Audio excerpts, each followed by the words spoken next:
Hello, my name's Reverend Hugh Thomas. Welcome to St Michael's Church. For this Holy Week, I'm going to do a reflection around the prodigal son, and I will begin with today's Gospel reading. Then Jesus said, there was a man who had 2 sons. The younger of them said to his father, Father, give me the share of the property that will belong to me. So he divided his property between them. A few days later, the younger son gathered all he had and travelled to a distant country, and there he squandered his property in dissolute living. When he had spent everything, a severe famine took place throughout that country, and he began to be in need. So he went and hired himself out to one of the citizens of that country, who sent him to the fields to feed the pigs.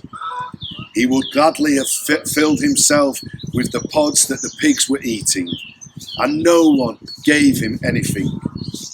But when he came to himself, he said, How many of my father's hired hands have bread enough and to spare? But here I am, dying of hunger. And I will get up and go to my father, and I will say to him, Father, I have sinned against heaven and before you. I am no longer worthy to be called your son. Treat me like one of your hired hands. So he set off and went to his father. But while he was still far off, his father saw him and was filled with compassion. He ran and put his arms around him and kissed him. Then the son said to him, Father, I have sinned against heaven and before you. I am no longer worthy to be called your son. But the father said to his slaves, Quickly, bring out the robe, the best one, and put it on him. Put a ring on his finger and sandals on his feet. And get the fatted calf and kill it. And let us eat and celebrate. For this son of mine was dead and is alive again. He was lost and is found. And they began to celebrate.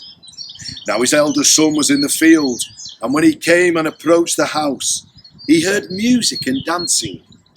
He called one of the slaves and asked what was going on. He replied, Your brother has come, and your father has killed the fatted calf because he has got him back safe and sound. Then he became angry and refused to go in. His father came out and began to plead with him, but he answered his father, Listen, for all these years I have been working like a slave for you, and I have never disobeyed your command. Yet you have never given me even a young goat, so that I might celebrate with my friends. When this son of yours came back, who has devoured your property with prostitutes, you killed the fatted calf for him. Then the father said to him, Son, you are always with me, and all that is mine is yours. But we had to celebrate and rejoice, because this brother of yours was dead and has come to life. He was lost and has been found.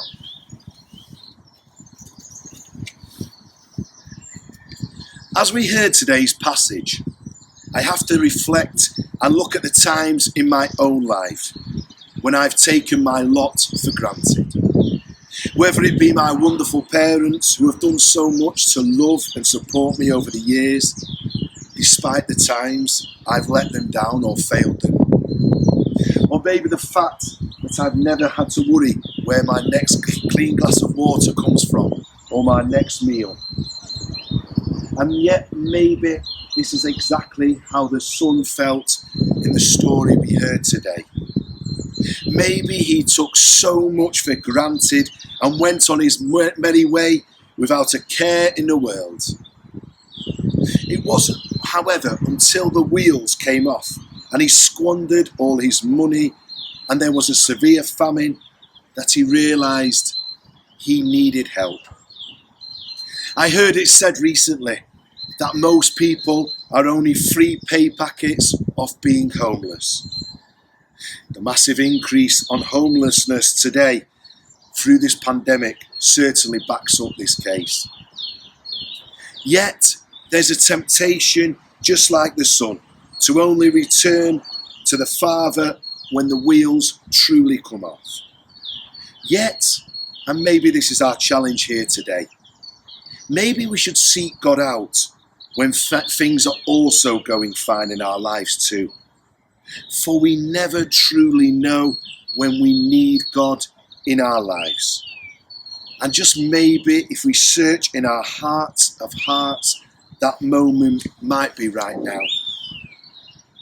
Again, just like the Son, maybe we always need God. Just sometimes we don't realise it.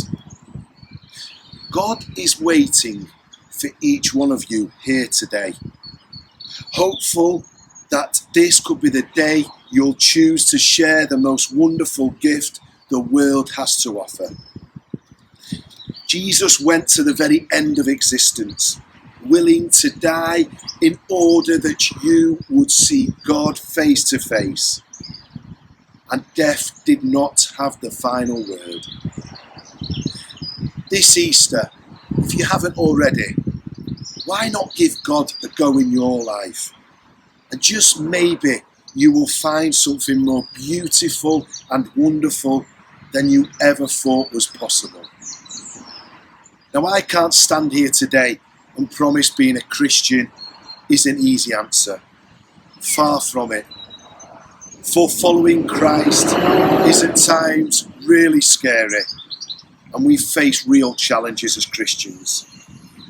And yet the awareness of God in your life is the most life-enriching and soul-fulfilling thing you could possibly imagine. God is already there at work in each one of your lives. And the good news, and I believe this is good news, is that God completely and utterly loves you wholeheartedly as you are, not as you think you should be.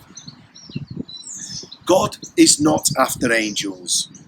I guess he already has enough of those in heaven already. And if you hear nothing else I've said today, please, please, please, just make these last words your own.